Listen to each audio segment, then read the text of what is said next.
this video, we're going to go over the outside chop strike, and specifically, we're going to go over the footwork, the proper pivoting, because this is the part that's the most challenging or difficult for new students to understand, especially when you have to transfer from lead hand to rear hand chop strikes.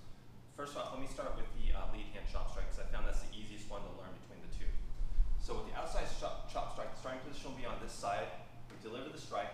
The proper pivot on this to maximize power to rotate your body is to pivot with the back foot.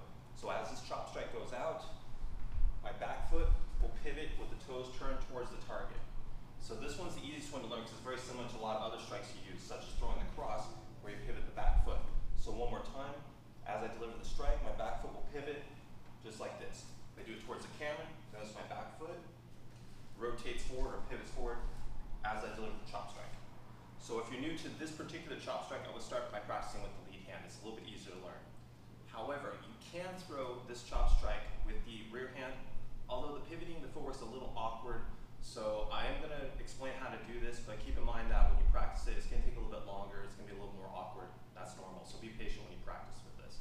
Anyways, when I do the chop strike with this hand, my rear hand, I'll start over on this side. The key is to transfer the weight off the front leg to the back leg, and then your lead foot will pivot and turn sideways. So as I deliver the strike, like this. So if I do it towards the camera,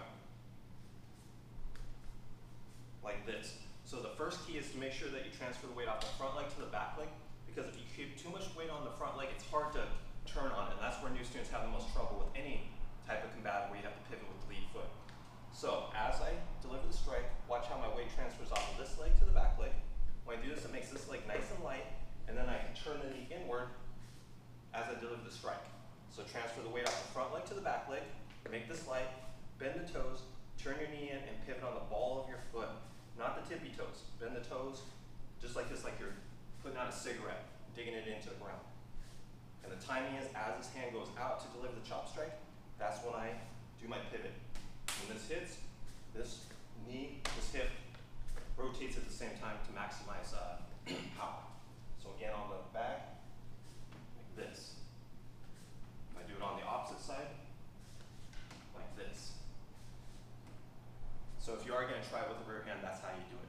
Regardless of whether you use the lead hand or the rear hand, make sure you're always pivoting properly, because that allows you to rotate your body to maximize power, but when you pivot properly, it also protects your knees so you don't accidentally injure them. So anyways, when you practice, focus on those pivots, because to me that's the most difficult part that beginners have, but it's also the most important aspect in order to maintain balance, maximize power, and not to injure your knees. All right, as always, thank you for watching, and go to our YouTube channel. We've got plenty more videos. Thank you.